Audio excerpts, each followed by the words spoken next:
Hi friends, చూడండి వెల్లుల్లి కారం చేసుకుంటున్నాం రైస్ లా కలుపుకునేదానికి.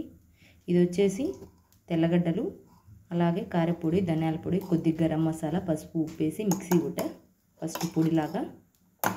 కొద్దిగా ఆయిల్ పెట్టుకొని అక్కబా కొద్దిగా జీలకర్ర, పాకు, అలాగే ఎర్రగడ్డ, కరివేపాకు.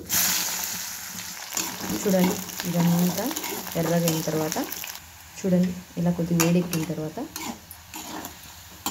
అంతా ఎర్రగా అయిన తర్వాత ఈ పొడి యాడ్ చేసుకోవాలి.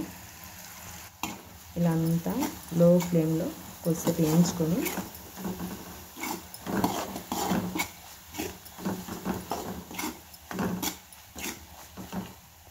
చూడండి ఫైనల్గా రెడీ అయిపోయింది. చూడండి ఎంత బాగుందో వెల్లుల్లి కారంతో రైస్, వేడి రైస్. నోరు బాగాలేనప్పుడు సూపర్గా ఉంటుంది, ట్రై చేయండి. నచ్చితే ఒక లైక్ ప్లీజ్.